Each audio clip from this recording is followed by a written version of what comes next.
Hi guys, I thought I'd do a quick update from the German-Polish border. I've just parked the beast up and I just wanted to share a quick update of my journey. Actually not of my journey, because the journey is actually pretty boring. You got to get on those German autobahns, put your head down and just go for it. No, I wanted actually to do a proper update now of what I've been thinking about over the course of this day. And that is obviously that this is the second anniversary of the brutal invasion of Ukraine by the Russian Federation. And it's something that, yes, I wanted to share updates over the course of the day. My internet has been so rubbish, I haven't been able to do that. But yeah, I was, I don't know if you know this, but I was actually in Ukraine when the country was invaded. I woke up, it would have been in the early hours of the morning of the 22nd, to the sound of bombs. I literally was in my hotel room and I could hear people rushing around outside. The night before, believe it or not, I'd gone for a meeting with a member of parliament, a Ukrainian member of parliament, and I'd interviewed him. We'd spoken for hours, in fact, and he'd been quite clear. He thought that there was going to be no invasion. Perhaps there was going to be some limited incursion into Ukraine by the Russians. But the idea that the Russians were going to launch a brutal invasion didn't even occur to him. Or at least he certainly didn't think it was going to happen. In fact, he even said that he'd received a military briefing just that week. And the military had assured them that that wasn't going to be the case. So it goes to show you how a lot of the politicians, how a lot of the people in Ukraine really were taken aback by the invasion. I wouldn't say they were unprepared. They were stuck in the crossfire between what I understand as American and British intelligence warning of a full-scale invasion, and French intelligence saying that there wasn't going to be an invasion. And of course, Russian disinformation lies. They were lying right up to the moment they invaded that they weren't going to attack. And of course their own disbelief. It's almost you can imagine it now. The prospect of a brutal invasion. You don't want to believe it to be true. And yeah, the politician actually really put my mind at ease. And I called my mother that night and said, I don't think there's going to be an invasion, believe it or not.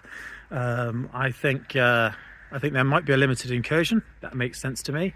All I can do as a civilian, as a citizen, as a guest in the country, is if there is a limited incursion, if there is the threat of violence, I'll continue what I'm doing. I'll teach medical classes. I'll buy some supplies and get them over to wherever the fighting is.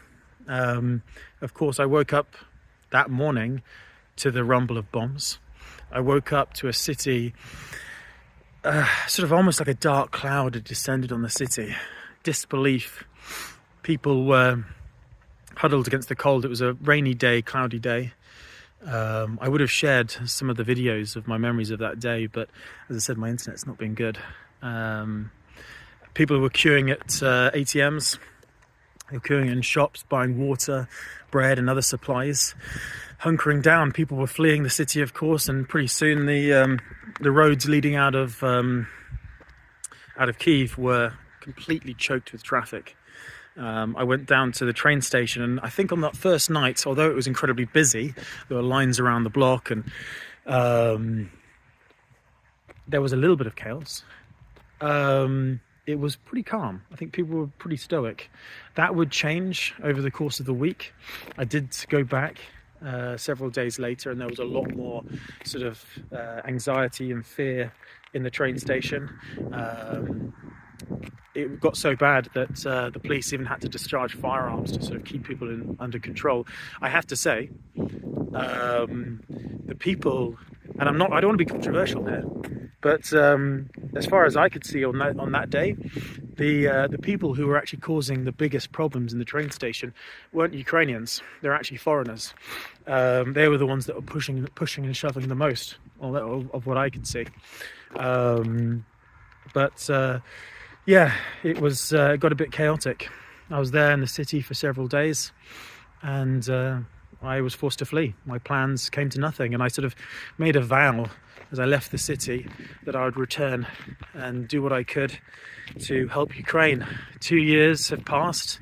I've did a lot more humanitarian aid. I've supported all kinds of causes, delivered medical packs to the military, delivering a huge amount of supplies even today, but supporting blind schools and other things. And then, of course, joining the military, which was one of the greatest honours of my life, joining the 131st Separate Reconnaissance Battalion and serving in the military, being part of the liberation of Kherson, fighting along the river, and then helping to set up the drone team, and the rest is history. It's been a whirlwind, crazy 2 years, but I have to say, my thoughts are of the difficulty and the horrors that we've seen and we've endured, the friends that we've lost, but also of the challenges to come as well. I've had profound changes in my own life over the course of this last few years. My father dying recently, how much sacrifice I've had to give personally to being out in Ukraine, spending so much time out there, and the pressure that puts on my family and the risk to my own life. It's I'm very reflective today, but I can be reflective all I like. Let's turn this siren off for a second here. There we go. I can be reflective all I like, but I think the mission now is to get to Ukraine, deliver this aid, and keep working, basically. There's no point dwelling on the past, only focus on the future. Guys, keep supporting Ukraine. Share your stories of how you hurt, what you were doing when this war started.